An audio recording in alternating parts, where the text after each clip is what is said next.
계속해서 여러분과 이 새 언약, 바로 예수 그리스도로 말미암아 우리에게 주어진 이 새 언약에 대한 말씀을 이제 좀 마무리하고자 합니다. 우리 고린도 후서의 말씀, 우리 3장 이제 마지막 부분의 말씀입니다. 제가 먼저 여러분께 새 언약과 이 옛 언약을 다시 한번 좀 상기를 시켜드리고 싶습니다. 지금까지 우리가 또 여러 번 말씀을 나눴고, 언약이라는 것이 얼마나 중요한 부분인지, 하나님께서 우리와 언약 관계에 있으신데, 그렇기 때문에 언약을 지키는 것이 우리가 복을 받는 것이며, 언약을 지키지 않으면 저주를 받는 그 삶에서 이제는 새 언약 예수 그리스도로 말미암아 주님을 믿기만 하면 우리 모두가 구원을 얻는 그 삶으로 변화되었다고 말씀을 드렸습니다. 제가 짧게 한번 새 언약과 옛 언약을 비교하는 것을 한번 써봤습니다. 여러분 한번 화면을 봐주시면 이렇게 되어 있습니다. 먼저 제가 옛 언약인가요? 네. 보시죠. 옛 언약은 여러분 보시기에 왼편에 있고 새 언약은 오른편에 있습니다. 옛 언약은 정적입니다. 다시 말해서 이건 새겨진 것인데 그냥 이렇게 멈춰 있는, 그리고 머물러 있는 겁니다. 그래서 사진 안 찍으셔도 유튜브에 다 나오고요. 다 구하실 수 있으십니다. 그래서 물론 찍으시는 건 괜찮습니다. 저를 찍으신 분은 한 명도 없는데 이런 거 나오면 꼭 굉장히 열심히 찍으시더라고요. 좋습니다. 어쨌든 옛 언약은 이렇게 돌에 새긴 정적인 스태틱하다고 하죠. 이렇게 멈춰 있는 것인데, 새 언약은 우리 안에서 역사하시는, 그래서 우리 마음에 새겨주신 아주 다이내믹한 그러한 언약이라고 할 수 있습니다. 옛 언약의 영광은 오래가지 않습니다. 오늘 말씀에도 이제 모세에게 있었던 영광, 모세가 그것이 끝날 것을 알았기 때문에 그 영광의 끝남을 보여주지 않기 위해서 수건을 썼다라고 말하고 있는데, 모든 그런 영광은 다 사라지는 것이었지만 우리 새 언약 예수 그리스도로 말미암아 주신 언약은 영원한 영광을 누린다라고 말하고 있습니다. 옛 언약은 우리에게 유죄 판결을 내립니다. 아무리 잘해도 우리가 끝나는 날 결국은 너는 죄인이다, 이것이 결론이죠. 모든 옛 언약의 결론은 우리 모두가 죄인이라는 겁니다. 한 명도 예외 없이 의인은 없나니 한 명도 없다라고 했습니다. 그러나 새 언약은 무엇입니까? 우리는 새 언약을 통해서 이제는 생명의 직분, 그 새 언약이 갖고 있는 생명의 직분으로 말미암아 우리 모두가 죽음이 아니라 생명을 얻게 되었습니다. 옛 언약 유죄 판결은 결국은 우리가 죽는다는 거예요. 그런데 이 새 언약은 우리에게 생명을 주는 것이다라고 말하고요. 옛 언약은 구원에 이르지 못합니다. 우리가 아무리 언약을 잘 지키고 아무리 우리가 그 말씀대로 행한다고 할지라도 구원을 얻는 것은 아니지만, 우리 예수 그리스도는 아무리 부족해도 믿는 사람에게 구원의 역사가 일어난다는 것이죠. 옛 언약이 외적인 형태, 우리가 무엇을 지키고 무엇을 먹고 무엇을 하고 얼마나 걷지 않고 이런 것들에 있었다면, 새 언약은 내 안에 실제적으로 있는 일들입니다. 오늘도 우리 안에서 역사하시는 성령께서 우리로 새 언약으로 이끌어 가주시고, 우리의 힘과 능력으로 하는 것이 아니라 우리 안에 있는 성령께서 우리를 오늘도 끌고 가고 계시다는 거죠. 옛 언약은 모세의 율법이지만 새 언약은 그리스도의 법입니다. 이제 우리는 모세의 율법을 따르는 사람들이 아니라 그리스도의 법을 따르는 사람들이 되어야 합니다. 서로 사랑하라, 용서하라, 오리를 걷고자 하면 심리를 걸어주어라, 속옷을 달라고 하면 겉옷까지 내줘라. 이것들이 바로 그리스도의 법이며 우리가 지켜야 하는 참된 아름다운 그리스도인의 삶의 모습들입니다. 옛 언약은 죄와 사망의 법입니다. 그러나 새 언약은 생명의 법입니다. 우리 모두는 이 새 언약 예수 그리스도의 복음으로 말미암아 생명을 얻게 되었습니다. 옛 언약은, 이건 약간 좀 신플라톤주의적인 해석이기도 하지만 그림자에 지나지 않습니다. 온전한 것이 아니라는 거죠. 그림자입니다. 그런데 새 언약은 그 실제라는 것이죠. 그리고 옛 언약은 끝없이 제사로 나아가야만 오늘 하루를 살기 위해서 제사하는 것이지만, 우리 새 언약은 예수 그리스도의 대속 제물로 인해서 우리는 단 한 번의 제사로 영원히 죄사함을 받고 주님의 자녀가 된 줄로 믿습니다. 자, 이렇게 여러분께서 옛 언약과 새 언약을 좀 한번 머리에 담아 두시고 오늘 말씀을 또 들으시면 좋을 것 같습니다. 제가 지난주에 사실 말씀을 못 맺었어요. 기억이 안 나시지만 기억이 나시도록 제가 조금 리마인드를 해드리자면, 지난주에 새 언약은 살리는 언약이다에 대한 말씀을 드렸고, 두 번째를 차마 다 말씀을 드리지 못했어요. 시간이 좀 많이 지나가서. 이 두 번째가 뭐냐면, 새 언약은 의를 베푸는 직분이며 영원한 영광이다. 제가 그냥 본문에 있는 말씀 그대로 읽는 겁니다. 새 언약은 의를 베풀어 우리를 의인으로 만들어준, 죄인으로 만드는 법이 아니라 우리를 의인으로 만드는 법이며, 이것은 하나님 안에 있는 영원한 영광이라는 거예요. 다시 비교하지만 모세가 가졌던 영광은 금방 사라졌지만 예수님께서 가지신 영광은 영원하다라는 것입니다. 바로 그렇게 비교를 하고 있습니다.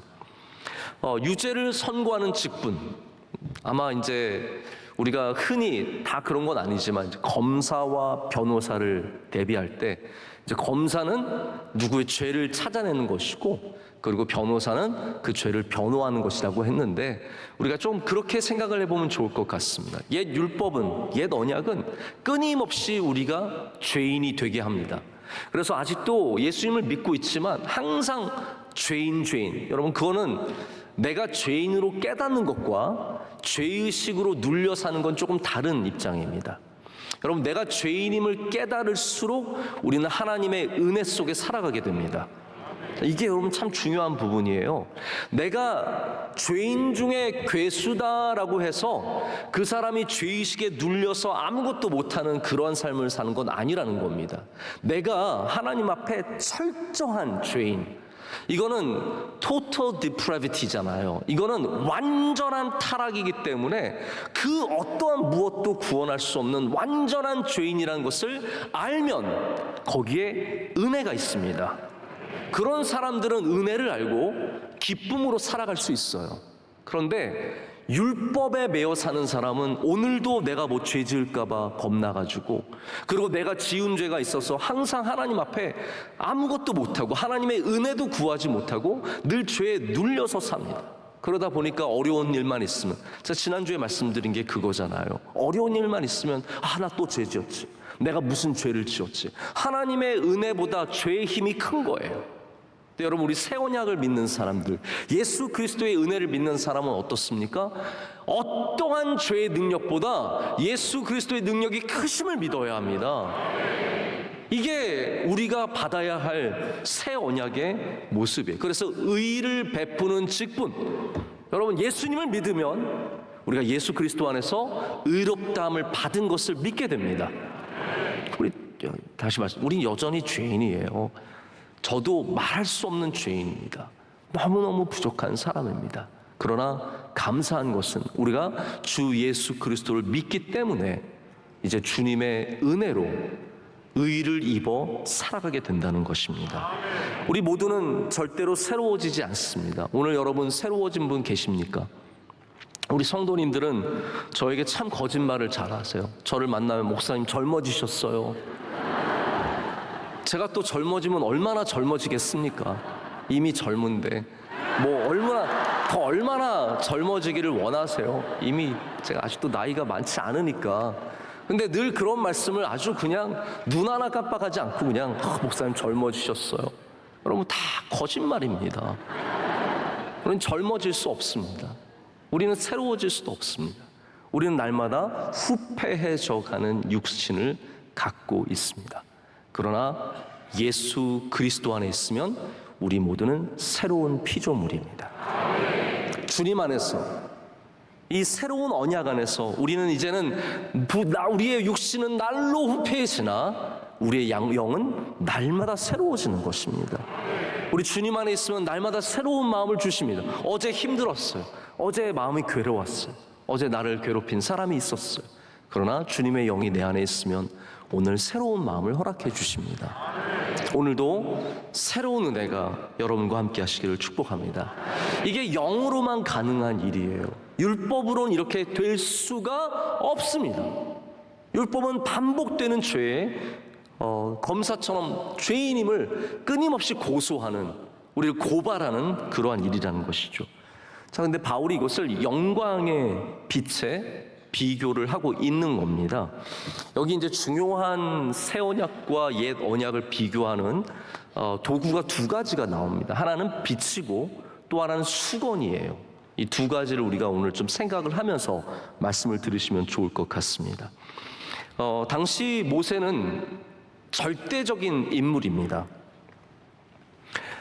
그런데 바울은 지금 여기 그 모세조차도 완전한 빛이 아님을 얘기하고 있습니다. 모세는 율법과 같아요. 토라 자체예요. 물론 하나님의 말씀이 토라고 하나님께서 토라시지만 이스라엘 사람들에게는 모세가 그만큼 중요한 역할을 하게 되는 겁니다. 하지만 이 모세조차도 그가 가졌던 빛이 영원한 빛은 아니었다는 거예요. 여러분 기억하시겠지만 출애굽기 보면 처음 이 십계명을 받아서 가지고 내려왔을 때 이 우상을 섬기는 모습을 보면서 모세가 십계명을 깼습니다.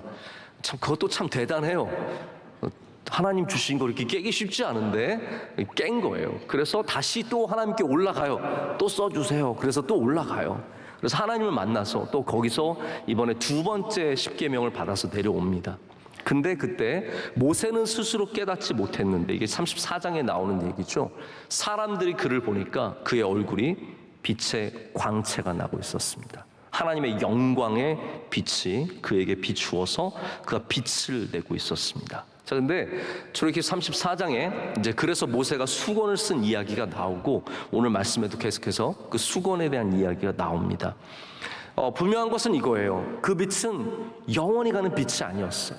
그래서 오늘 바울은 말하기를 그 빛이 없어질 것을 보이지 않기 위해서 수건을 썼다라고 표현을 하고 있습니다. 근데 이게 바로 옛 언약의 정체라는 거예요. 옛 언약은 영원히 가는 영광이 아니었어요. 하나님께서는 그 옛 언약을 주셔서 그 역할을 감당하게 하셨지만 이제는 그 빛나던 빛이 멈추는 영광이 아니라 영원히 빛나는 영광, 바로 예수 그리스도를 우리 가운데 보내주셨다라는 거예요. 그렇기 때문에 옛 언약, 지금 고린도 교인들에게 말해주는 게 무엇입니까? 다시 옛날에 그 율법을 지키는 삶으로 돌아가지 말라는 거잖아요. 이제는 예수 그리스도 안에 있는 자유함을 누리고 살라고 말하면서 그 옛 언약, 사라질 영광으로 돌아가지 말고 영원한 영광, 예수 그리스도를 믿으라는 거예요. 근데 그거를 믿으려면 이 수건을 거두어야 된다는 거예요. 좀 이따 설명을 드리겠지만 이 완악한 이스라엘 사람들이 율법을 덮고 있는 수건, 이거는 모세의 수건과 좀 다른 수건입니다. 수건을 얘기해서 수건이 덮는 역할을 하는 것을 보여준 다음에 그 다음에 이스라엘 사람들이 갖고 있는 수건이 따로 있어요. 이건 뭐냐면 하나님이 보여주신 진리이신 바로 이 자유의 영이신 우리를 자유케 하시는 영원한 영광이신 예수 그리스도를 보지 못하게 하는 수건이라는 거예요. 그것이 완고함이라는 겁니다. 이스라엘 백성들의 완고함이기 때문에 우리가 주님 앞에 설 때는 그 수건을 벗어야 된다는 거예요. 그것을 벗으면 우리는 영원한 영광의 빛 예수 그리스도를 만나게 된다는 것입니다. 모세가 하나님을 만나고 내려왔을 때 그는 빛을 내는 존재가 아니라 빛을 머물게 하는 존재였습니다. 자, 이거 참 중요하죠. 이게 제가 이런 표현할 때마다 늘 좀 단어가 좀 다른 단어가 있으면 참 좋겠는데 빛을 내는 걸 뭐라고 하죠? 발광한다고 하죠. 네, 발광. 빛을 내는 게 발광하는 거예요. 그래서 아이들에게 좋은 말 해주고 싶으실 때 발광해라 그러세요. 너는 발광하는 사람이 되어라. 이 발광이 참 좋은 말입니다. 사람은 존재적으로 발광할 수 없습니다. 달과 같습니다. 달도 발광하는 게 아니라 빛을 비추어서, 태양빛을 비추어서 우리 가운데 반사하고 있는 거죠. 사람도 빛을 만들어내는 존재가 아니에요. 뭐 잠깐 좋은 화장품 바르고 얼굴에 팩하고 나면 잠깐 반짝거려요. 그러나 그 영광은 영원한 영광이 아니에요. 밤에 영원한 줄 알고 잠들고 일어나면 그 영광은 사라졌어요. 이게 인간의 현실이에요. 그렇기 때문에 모세가 갖고 있는 그 빛은 다 사라지는 것들이고 옛 언약은 다 사라지는 것이다라는 얘기를 하고 있는 것입니다. 여러분, 사람에게 있는 빛들, 그 빛은 다 영원한 빛이 아닙니다. 오직 예수의 그리스도의 빛만 영원한 빛입니다. 사람이 반짝반짝 거릴 때가 있어요. 그 시간을 기뻐하시고 감사하시고 하나님께 영광을 돌리며 사시기를 축복합니다. 제가 보면은 요즘에 우리나라 여학생들이, 중고등학생들이 화장을 해요. 여러분 아시죠? 이게 불과 10년 전만 해도 안 그랬던 것 같은데 요즘에는 중학생 여자아이들이 다 예쁘게 화장을 하고 다니는데 전 참 안타깝습니다. 그때 얼굴은요, 뭐 안 발라도 예쁜 때예요. 최고 예쁜 때예요. 저는 저희 아내가 16살 때 제일 예뻤던 것 같아요.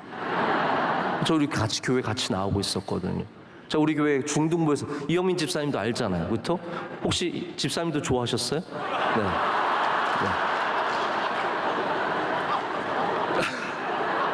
그때 아무것도 안 해도 예쁜 거예요. 근데 그거를 뭐 예쁘게 하겠다고 뭐 엄청 거기다 뭐 바르고 그러니까 너무너무 안타깝죠. 여러분, 사람은 자기가 빛이 난 때를 귀하게 여겨야 합니다. 그래서 여러분들이 귀한 직분을 갖고 있다? 그거 감사하셔야 됩니다. 왜냐하면 그 빛이 영원하지 않아요. 젊음도 영원하지 않고 모든 것들, 이 세상에 우리 인간들이 누리는 것은 영원하지 않아요. 이 영어 표현에 헤일로 이펙트라는 게 있습니다. 헤일로 이펙트는 뭐냐면, 헤일로라는 단어가 이 뒤에 있는 이런 빛을 말합니다. 보통 이제 뭐 동방 종교나 카톨릭들 그림을 보면 성인들 뒤에 이렇게 빛을 그려놨잖아요. 동그랗게. 그걸 이제 헤일로라고 말하는데, 헤일로 이펙트는 뭐냐 하면 사람이 멋져 보일 때를 말하는 거예요. 예를 들어서 그냥 평범한 남자지만 뭐 사람들끼리 막 있는데 뭐가 고장이 났는데 그 남자가 갑자기 나서서 막 뚝딱뚝딱 하던 걸 다 고쳤어요. 그럼 갑자기 그 남자가 굉장히 괜찮아 보여요. 오, 헤일로 이펙트가 딱 생기는 거야. 이 사람 굉장히 멋있는 사람이네. 그리고 친구들끼리 모였는데 막 노래했는데 어떤 남자애가 노래했는데 너무너무 잘하는 거예요. 오늘 김정성 목사님처럼 막 그냥 노래를 했는데 막 녹아내리게 잘했어. 그때 헤일로 이펙트가 생겨요. 그때 좋아하면 손해 많이 보는 겁니다. 왜냐하면 그 멋있어 보이는 순간이 그 사람의 전부인 줄 알거든요. 근데 사람은 빛이 나는 순간이 있지만 또 빛이 꺼지는 순간들이 있습니다. 진짜 사랑은 빛이 날 때만 사랑하는 것은 아닙니다. 진짜 참된 기쁨은 빛이 날 때만 좋아하는 것은 아닙니다. 우리가 그래서 헤일로 이펙트를 잘 알아야 그때 속아 넘어가지도 않지만 동시에 내가 빛날 때 그 시간이 얼마나 귀한 시간인지를 깨닫게 되는 거죠. 우리는 잠시 빛나는 시간들을 누립니다. 그때 하나님께 영광을 많이 돌리시기를 바랍니다. 지금 모세도 그래서 이 하나님께 이 시간을 돌리고 있는 겁니다. 제가 좀 이따 설명을 드리겠는데요. 모세가 빛이 났을 때 그때를 자기의 유익을 위해서 쓰지 않았습니다. 가만히 생각해 보세요, 여러분. 모세가 만약에 하나님을 만나고 내려와서 얼굴에 빛이 나고 있으면 그게 자기에게 얼마나 유리한 거예요. 그러나 모세는 그 하나님의 영광의 빛을 가립니다. 왜냐하면 자기가 말할 때, 그래서 십계명을 선포할 때는 수건을 벗었어요. 하나님의 영광을 드러내기 위해서. 그러나 자기가 말할 때는 수건을 썼습니다. 왜냐하면 이거는 나의 말이지 하나님의 말씀이 아니라는 거예요. 그래서 철저하게, 굉장히 겸손하게 이 시간들을 지나가게 되는 것이죠. 이렇게 사람의 빛은, 우리 인간의 빛은 모세라고 할지라도 다 없어진다는 겁니다. 하지만 오늘 11절이 말하듯이 길이 영광 가운데 있는 예수 그리스도의 빛은 영원하다는 말입니다. 우리는 사람의 빛을 따라서 여기에 온 것이 아닙니다. 여기 반짝반짝거리는 사람들, 여기 잘난 사람들, 명성교회 이게 좋대, 누가 유명하대, 여기는 유명한 연예인 누가 나온대. 그럼 우리는 그런 빛을 따라서 온 것이 여기 아니라, 여기에 이렇게 온 것이 아니라 우리는 영원한 빛 예수 그리스도를 따라갈 줄로 믿습니다. 꺼지지 않는 빛, 그 빛이 줄어들지 않는 빛, 태양도 여러분 점점 식고 있습니다. 그게 드라마틱하게 식고 있는 것은 아니지만 그 빛이 점점 약해질 것입니다. 하지만 예수 그리스도의 빛은 영원합니다. 교회도 영원합니다. 왜냐하면 우리는 영원한 빛을 따라가고 있으니까요. 그것이 바로 우리가 가져야 하는 믿음의 모습입니다. 바울은 이 이야기를 통해서 내가 누구의 일꾼이냐를 얘기하고 있습니다. 나는 옛 언약의 일꾼이 아니라는 거예요.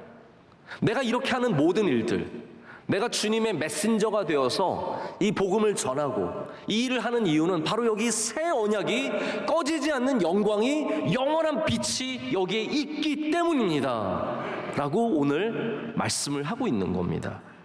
우리 모두들 역시 새 언약 복음의 일꾼들이 되어야 할 줄로 믿습니다. 바울이 이제 12절에 더욱더 담대하게 이 언약을 선포합니다. 소망 가운데, 이 영광의 빛을 전할 소망 가운데, 사람들이 영광의 빛을 만나는 그 소망 가운데 이 복음을 다시 한번 강하게 선포를 하고 있습니다. 자, 이제 수건에 대한 말씀이 13절에부터 나오기 시작합니다. 우리 13절 한번 다 같이 읽어볼까요? 다 같이 읽겠습니다. 우리는 모세가 이스라엘 자손들에게 장차 없어질 것에 결국을 주목하지 못하게 하려고 수건을 그 얼굴에 쓴 것 같이 아니하노라. 아멘. 자, 이게 대비입니다. 그러니까 새 언약의 일꾼들은 수건을 벗었다는 거예요. 우린 더 이상 수건을 쓰지 않은 사람들로서 주님을 만나는 사람들이다라고 얘기하고 있습니다. 제가 재밌는 얘기를 하나 좀 알려드릴게요. 미켈란젤로의 작품 중에 모세가 있습니다. 이 모세의 대리석으로 만든 이 모세의 동상은, 이 상은 정말 아름답고 멋있고 모세의 힘이 느껴지는 그러한 상이에요. 근데 여기 참 독특한 면이 있어요. 한번 제가 사진을 보여드리겠습니다. 이게 바티칸에 가면 있는 모세의 상입니다. 자, 굉장히 모세 팔뚝 보십시오. 여러분, 모세 장난 아니었습니다. 모세한테 덤볐다가 다 죽을 그런 딱 분위기 보세요. 모세가 얼굴도 굉장히 강인하게 생겼고, 저는 이런 거 참 좋은 것 같아요. 왜냐하면 우리가 어떻게 성경에 있는 인물들을 굉장히 나약하게 이렇게 생각할 때가 많은데 꼭 그런 것만은 아니거든요. 모세도 우리가 생각하는 것 외로 굉장히 강하고 힘이 있는 사람이었을 수 있습니다. 근데 모세의 머리를 한번 보세요. 머리를 보면 뭐가 있습니까? 뿔이 있어요. 뿔이 2개 났어요. 모세는 마귀일까요? 모세는 사탄일까요? 그래서 뿔이 있을까요? 자, 이제 이게 제가 여러분께 설명을 드리고 싶은 부분입니다. 이건 여러분이 상식적으로 아시면 좋기 때문에 제가 보여드린 거고 말씀을 드리는데, 자, 저를 보시길 바랍니다. 이거는 특별히 말씀과는 특별히 상관이 없지만 기독교 역사 속에서 모세는 중세 때까지 이렇게 뿔이 달린 사람으로서 표현이 많이 되었습니다. 왜냐하면 이 빛을 표현하는 단어가 많지는 않았어요. 근데 이제 히브리어에 이 빛이 뻗어나가는, 그러니까 하나님을 본 다음에 빛이 뻗어나가는 그 단어를 카렌이라고 하는 단어를 씁니다. 카렌이라고 하는 단어를 쓰는데 이 단어는 말 그대로 이제 빛이 뻗어나간다라는 그런 뜻을 갖고 있어요. 근데 이거를 여러분 아시겠지만 히브리어는 원래 모음을 안 씁니다. 옛날 히브리어들은 모음이 없어요. 모음을 추측해요. 그래서 아담, 에돔 이런 거 다 이제 추측을 해서 전통 속에서 들은 바대로 이어가는 거예요. 그거를 아담과 에돔이 섞여버리면 그걸 알 도리가 없는 거죠. 여기 카렌의 또 다른 그 가능성 있는 단어가 케렌이라고 하는 단어예요. 근데 케렌은 뿔이란 뜻이에요. 그런데 불가타라고 하는, 여러분 성경 공부를 하신 분들은 불가타가 뭔지 아실 텐데 최초의 라틴어 번역본입니다. 그러니까 성경이 히브리어나 헬라어, 셉투아진트 다 포함해서 이 모든 것 가운데 라틴어로 처음 번역이 된 게 이제 불가타인데, 그것을 번역한 사람을 우리가 제롬이라고 하죠. 제롬인데 그분이 번역을 하면서 이 카렌을 케렌으로 번역을 했어요. 그렇기 때문에 라틴어 성경에는 모세가 하나님을 만난 다음에 뿔을 달고 내려온 것으로 된 거예요. 그래서 카톨릭 전통에서 저렇게 영어 성경이 나올 때까지, 많은 번역본들이 나와서 바뀔 때까지는 미켈란젤로처럼 모세가 뿔이 있는 것으로 이해를 했던 사람들이 있었다라는 거죠. 근데 우리는 지금은 분명하게 알고 있습니다. 모세는 뿔을 달고 내려온 거 아니에요. 하나님의 영광의 빛을 갖고 내려오게 됩니다. 그러면서 이 모세가 백성들에게 그 빛을 보여주지 않기 위해서 수건을 쓰는 이야기가 나옵니다. 여러분, 왜 수건이 중요할까요? 우리가 출애굽기 34장을, 그래서 오늘 말씀, 이 고린도서 3장의 말씀은 사실 출애굽기의 역사를 잘 아는 히브리 사람들, 유대교 사람들에게 굉장히 잘 와닿는 말씀이에요. 왜냐하면 그들이 또한 옛 언약으로 자꾸 돌아가려고 했기 때문에 이 이야기를 지금 바울이 쓰고 있는 겁니다. 바울이 계속해서 모세와 예수님을 비교하고 있는데, 우선은 모세를 비하하는 건 아니에요. 제가 욥기 여러분 말씀을 드릴 때 기억나실지 모르겠는데, 랍비들이 모세에 대해서 뭐라고 얘기했냐면, 하나님을 아는 지식이 100이라고 한다면 그 중에 모세는 얼마까지 안다고요? 99까지 아는 유일한 사람이었어요. 마지막 일이 뭐였다고요? 고난의 이유. 99가 다, 모세가 다 알았는데 마지막 몰랐던 것이 고난의 이유였고, 그래서 우리가 고난을 이해하는 것이 그토록 어렵다라고 제가 말씀을 드렸는데, 아시면서 기억이 안 나는 척 하시는 건지 제가 잘 이렇게 확 와닿진 않는데, 그래서 모세 같은 사람은 히브리 사람에게 없는 거예요. 그래서 감히 바울이 모세를 비하하는 게 아닙니다. 다만 무엇을 얘기하냐면, 지금 계속해서 끊임없이 모세의 인간성, 모세는 불완전한 존재이고 예수 그리스도는 우리를 구원하시는 하나님의 아들이심을 대비하기 위해서 계속해서 이러한 비교를 하는 겁니다. 그럼 모세가 얼마나 대단합니까? 하나님 말씀을 순종했죠. 이스라엘 그 많은 사람들을 광야에서 인도했죠. 그리고 하나님의 놀라운 말씀들을 받아서 전했죠. 120세까지 정정하게 살았죠. 이런 모든 것을 봤을 때 모세만한 사람은 없는 겁니다. 그가 하나님을 만났을 때 빛을 갖고 내려왔어요. 여러분, 이게 얼마나 대단합니까? 이 모세가 받았던 빛을 랍비들이 뭐라고 얘기하냐면, 이것도 재밌어요. 랍비들 참 생각 많이 하면서 사는 것 같아요. 랍비들이 뭐라고 말했냐면, 모세가 하나님을 만나고 받은 빛은 창조 첫째 날에 있었던 빛이다 라고 말합니다. 하나님이 태초에 천지를 창조하시면서 뭐라고 하셨어요? 빛이 있으라.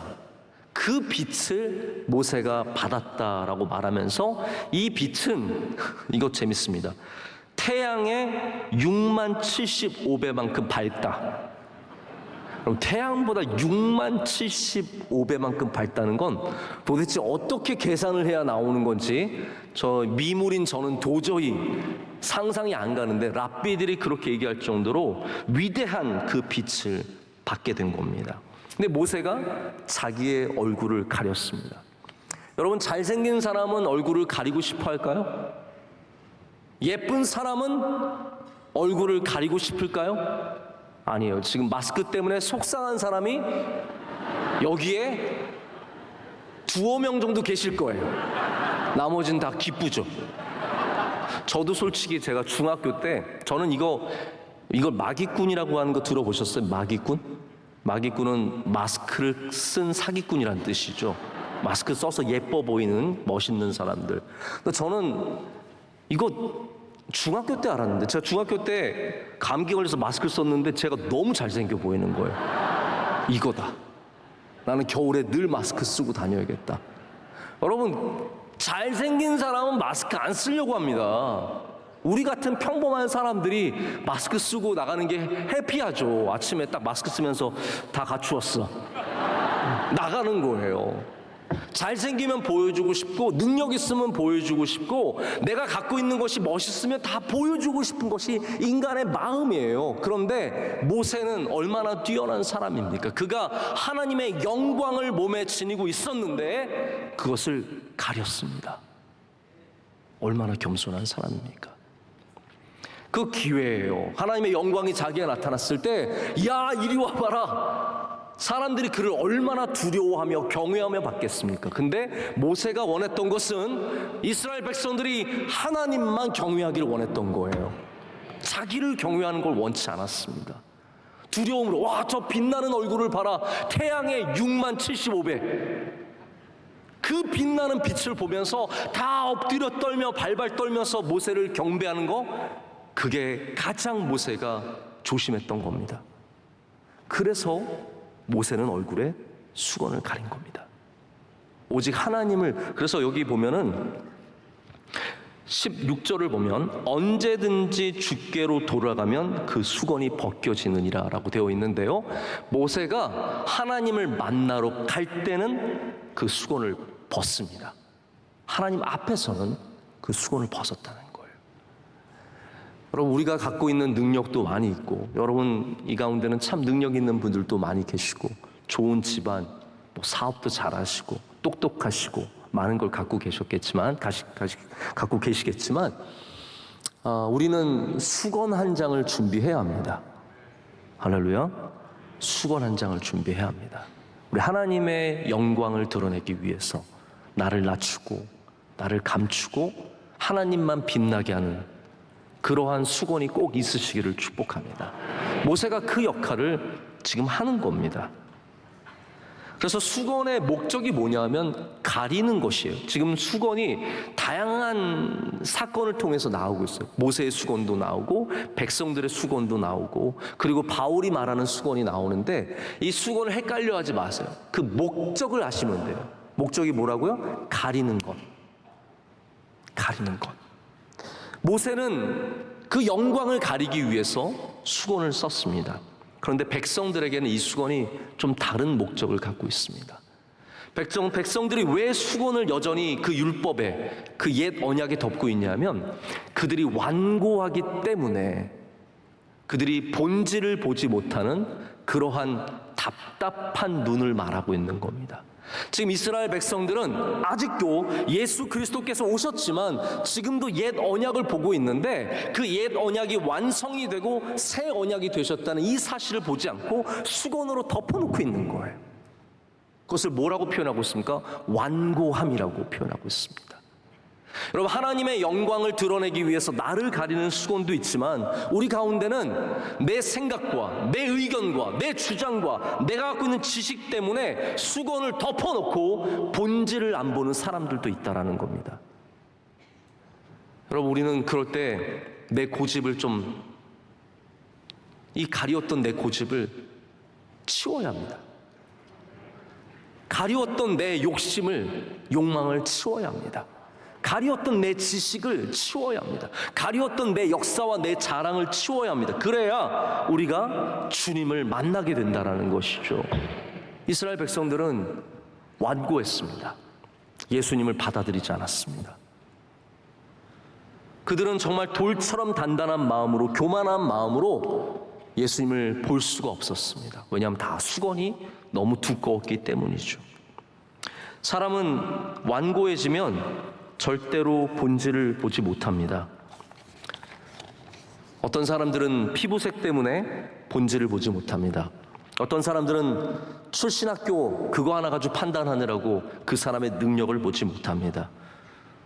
여러분, 우리가 보지 못하는 이유가 얼마나 많이 있습니까? 우리가 갖추어야 하는 수건도 있지만 반드시 치워야 하는 수건도 있는 줄로 믿습니다.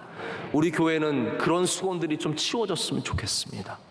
서로를 귀하게 바라보고 또 하나님의 아름다운 창조물로서 존중할 수 있는 그런 사람들이 될 때 우리는 참 본질을 보게 되는 사람들 될 줄로 믿습니다.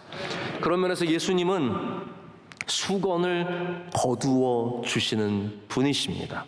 그게 오늘 말하는 자유입니다. 자유. 주의 영이 계신 곳에는 자유가 있느니라. 아멘. 바로 주님의 영, 새 언약이 하는 일이 무엇입니까? 우리 가리고 있는 모든 수건들을 치워서 하나님의 영광이 나타나게 하고, 또한 그 가운데 하나님의 약속의 새 언약을, 그 본질을 보게 하는 은혜를 베풀어 주시는 겁니다. 자, 이 부분만 말씀을 드리고 오늘도 다 못 끝내고 말씀을 끝내려고 합니다. 이게 자꾸 계속 이렇게 밀리게 되는데요. 자, 여러분이 생각하시는 자유는 무엇일까요? 나 오늘 좀 자유하게 보냈으면 좋겠어. 아이를 키우시는 분들이 아마 그런 생각 종종 하실 때가 있으실 것 같아요. 나 오늘 좀 자유하게 보냈으면 좋겠어. 그 말은 무슨 말일까요? 좀 아이들 돌보지 않고 내 시간을 갖고 좀 편하게 내가 하고 싶은 거 하겠다는 말씀 아니겠습니까? 이 시대의 자유는 내가 하고 싶은 것을 하는 것을 자유라고 말합니다. 그런데 성경에 있는 자유는 좀 개념이 다릅니다. 여러분 그걸 좀 아셔야 될 것 같아요. 성경에 있는 자유는 무엇을 말할까요? 바로 종이 아닌 상태를 말합니다. 우리 이 시대는 종이 없으니까, 노예가 없으니까 그냥 자유라는 개념을 오직 정치적인 자유 혹은 내 삶의 자유, 시간의 자유, 활동의 자유 뭐 이런 걸로만 많이 생각을 하죠. 그런데 성경에서 말하는 자유는, 진짜 자유는 뭐냐면 바로 이 매어진 것에서 노임을 받는 자유를 말하는 것입니다. 성경에서 그렇기 때문에 모든 자유는 바로 이렇게 풀려나는 것. 매었던 것이 무엇이겠습니까? 죄의 권세죠. 율법의 권세, 옛 언약의 수많은 조항들, 거기에 매었던 사람들이 바로 이 새 언약 예수 그리스도의 영으로 말미암아 이제 자유함, 더 이상 죄의 종이 아니라 예수 그리스도의 종이 되는 그 자유함을 주시겠다는 말씀입니다. 여러분 자유하시기를 축복합니다. 그냥 나가서 내 마음대로 하는 것을 자유라고 말하지 않습니다. 더 이상은 죄에 끌려다니지 않는 것, 더 이상 세상의 욕망에 끌려다니지 않는 것. 누구 사람들 만나고 친구들 만나고 오면은 다시 또 욕망의 노예가 되어서 나도 그거 가져야 되는데, 우리 집은 아직도 여기에 살고 있는데, 우리 아이는 요만큼밖에 못했는데, 여러분 순식간에 세상에 다시 노예가 되어서 하나님의 은혜와 하나님의 사랑은 온데간데 없이 그냥 우리는 불평과 불만과 무엇을 이루어야 하는 욕망에 다시 사로잡히게 말게 됩니다. 여러분 자유하시길 축복합니다. 그럴 때마다 다시 우리는 우리 안에 예수 그리스도가 계심을 구해야 합니다. 주님의 임재, 오늘도 목사님께서 임재의 찬양을 해주셨는데 주님이 우리 안에 임재하셔야 합니다. 그래야 이 세상적인 욕망들, 사람들 만날 때마다 생기는 비교의식들, 우리를 메고 있는 죄의 권세들, 여기에서 풀려나는, 완전히 풀려나는 자유를 얻게 될 줄로 믿습니다. 예수님은 우리에게 자유를 주시기 위해 오셨습니다. 그겁니다. 죄의 권세와 세상의 욕망과 모든 헛된 것들로부터 자유를 주시기 위해 오셨습니다. 자, 그러면 누가 자유를 누리는 사람입니까? 오늘 말씀을 보면 주의 영이 있는 사람. 할렐루야. 주의 영이 있는 사람이 참 자유한 사람입니다. 여러분 자유를 다른 곳에서 찾지 마십시오. 오늘 이 시간 주님의 영이 여러분과 함께 하시면 거기에 자유가 있습니다. 모든 옛 언약들, 우리를 구속하는 것들, 잠깐 반짝거리는 것들에 매이지 마시고 영원한 영광 예수 그리스도, 주님께 매이는 우리 모두가 되기를 간절히 소망합니다.